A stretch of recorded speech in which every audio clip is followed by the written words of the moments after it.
In today's video, I'm going to teach you the right way to group tasks in ClickUp. By the end, you'll know exactly how to organize tasks so your projects are easier to scan, update, and keep on track. First, head into your ClickUp workspace and open the area where your work lives. I'm starting from the overview in a team space, then opening a list called Construction Daily Report. Any list or folder works here, so use whatever project you want to organize. Next, switch to a view that supports grouping. List View is the most straightforward for this walkthrough, and it gives you a clean, column-based layout. Once you're in List View, look to the top right for the group control, usually sitting near Sort and Filter. If you're on a smaller screen and don't see it at first, hover your mouse over that toolbar. ClickUp will sometimes tuck those options away until you hover. Click Group, and you'll see choices like Status, Assignee, Priority, Due Date, Tags, or even your custom fields. Pick the field that matches how you think about the work. For example, grouping by status gives you buckets like To Do, In Progress, and Complete, which is perfect for tracking progress. Grouping by assignee shows a section for each person, which is great when you're making sure no one is overloaded. The moment you choose, your tasks reorganize automatically into clearly labeled sections. Each section has a tiny arrow you can use to collapse or expand it. This is handy when you want to focus on one slice of work at a time. Collapse everything except the part you need to act on. Even better, you can drag and drop tasks between groups. When you do, ClickUp updates the tasks field behind the scenes. So if you drag a task from To Do into In Progress, its status changes instantly without you opening the task. This makes quick triage super fast. After you set a grouping you like, save the view so you can come back to it with one click. Look for Save at the top of the view and confirm. Saving locks in your grouping and any other display tweaks you've made, so you don't have to rebuild it later. Now, let's fine-tune a few fields to show how grouping reacts in real time. Open a task's status and move it to In Progress. If your workflow needs another stage that isn't listed, create a new status right from that menu, then save. This is especially helpful on complex projects where you want to separate something like Ready for Review from In Progress. Once you add it, your groups update to include that new section.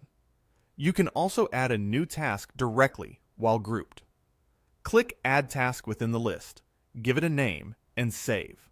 Because you're grouped, the new task will appear in the relevant section based on the default or selected field values.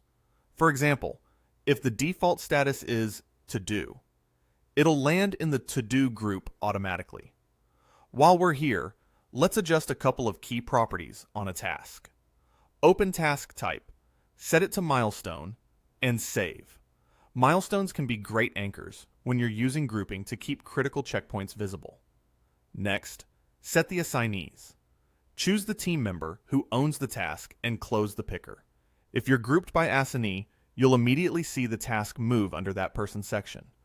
This kind of instant feedback is one of the best parts of grouping. Every update helps the whole view stay accurate without extra clicks. Now, let's walk a task through the workflow so you can see the movement across groups. Start it in To Do. Flip it to In Progress when someone begins work, and then move it to Complete when it's finished. You can do that by clicking the status on the task, or by simply dragging the task between the groups. Either way, the display updates on the spot. If you're collaborating with others, this also makes stand-ups and quick reviews smoother. No one has to hunt through long lists because the grouping shows the state of play at a glance. If you've adjusted a lot, maybe you added a status, assigned a task, and changed a type, save the view again. Saving keeps your layout consistent and ensures the grouping persists the next time you or your teammates open this list. A quick tip for power users. If your project relies heavily on timing, try grouping by due date to surface what's due today, tomorrow, and later this week. If you manage workloads, group by assignee to balance tasks. And if you track categories like task types or client tags, grouping by a custom field can pull those patterns into focus. You don't need to switch views. Just change the group setting and watch the organization adapt to your needs. If you decide you want to go back to a simple, ungrouped list, open the group menu and choose None. Your tasks return to a flat list, and you can always reapply any grouping with a couple of clicks. That's the core workflow. Open your project. Switch to List View. Use the group control to organize by a meaningful field, collapse or expand sections to focus, drag and drop to update tasks instantly, and save the view so your setup sticks. Add tasks as needed, adjust statuses, assign owners, and refine fields like task type to keep your view accurate. When used this way, grouping turns a busy list into a dashboard you can act on immediately. Thanks for watching. If this tutorial helped you set up cleaner, more actionable views in ClickUp, don't forget to like and subscribe. I'll see you in the next one.